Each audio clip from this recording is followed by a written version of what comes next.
this setup, I'm gonna show you how to use the iPad, the iRig keys IO25, and the Mpclive all together in a production setup. For this setup to work, you're gonna need a wide cable, one that has a left and right 1/4 inch, and the other side has 1/4 inch. The 1/4 inch is gonna go into iKeys. The left and right is gonna go into the MPC. I'll show that setup in a second.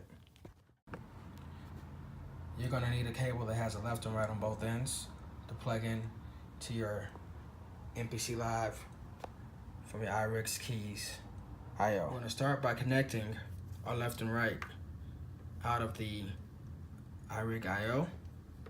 Right for red, and the gray is gonna be left. Then we're gonna take the opposite end of this cable and connect it into our input of our MPC. We're going to take the left and right of the cable and connect it into the back of the MPC. Red is right, left is gray. There you go, and that's the input of the MPC. Next, we're going to take the Y cable and connect the individual cable to the input of the iRig's IO. The other end of the Y cable is going to be connected to the output of the MPC.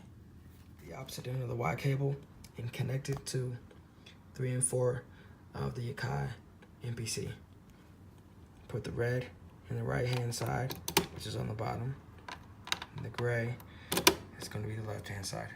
The iRig comes with 2 sets of cables that allow you to connect the iPad to the iRig. This is the device cable directly to the iPad. The other cable is a USB to device cable. We're going to use the device cable to USB to connect it to the iKeys. Let's put that bad boy in there.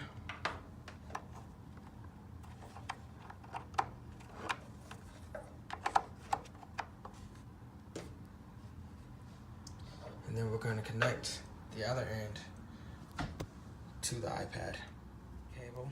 To the iPad, you're going to need a camera connection kit.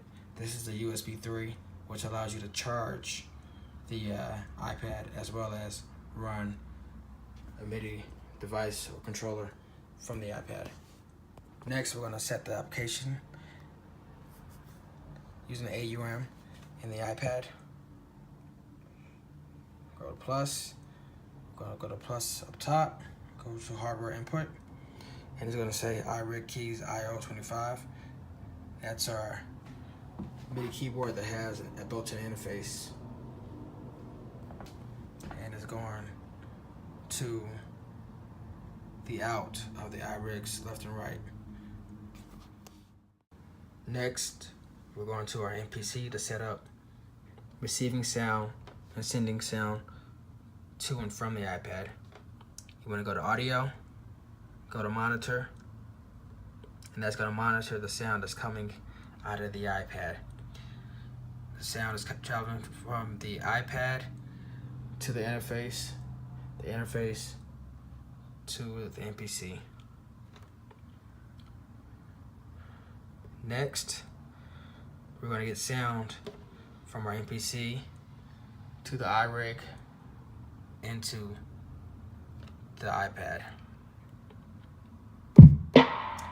We can hear the sound on the iPad, but the MPC is we can hear the sound on the MPC, but the iPad is not receiving that sound. In order for the iPad to receive the sound, we're gonna have to go into our parameters, and this is pretty much the layout, the parameters for each kit. This is the pad parameter, that's the kit parameter, track parameter, master out parameter. We're gonna go to our kit and set the output to 3 and 4.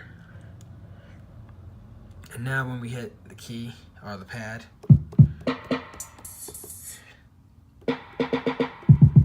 we see that our iPad is receiving that signal. Now let's set up our iPad to see if sound can be sent to the MPC. Let's choose Beatmaker 3.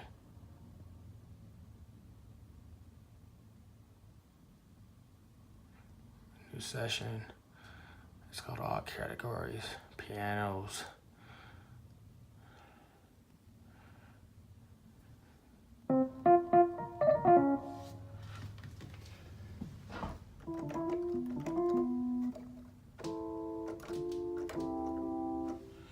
So let's see if our MPC is receiving that signal.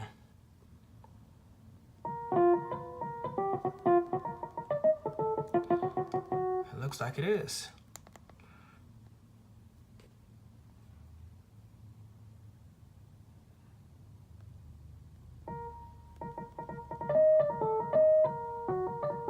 Now let's try to dirty up our drums a little bit.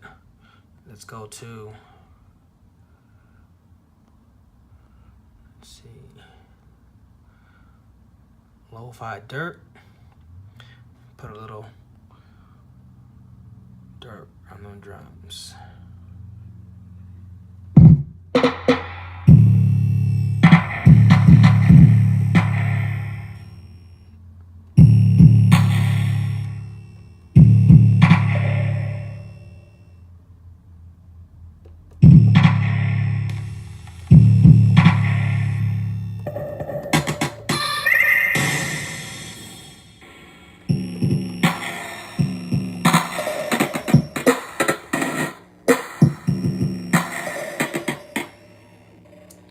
Also, I wanted to point out too, you can also set your effects on your MPC Live. To do that, you want to change that to output 3 and 4. That way the signal out of the MPC Live is routed into the iPad. If you choose one, you'll still be able to use that effect, but the effect will be routed directly into your main out, which is just the speaker. So I hope the video was informative enough to get you started with using the MPC and the iPad together. As I stated before, you know, my time is limited, but I'm trying to give you as much knowledge as I can in a short amount of time that I can give it to you. If you have any questions, feel free to hit me up. And also please subscribe, because it's going to just continue to encourage me to make more videos. Peace.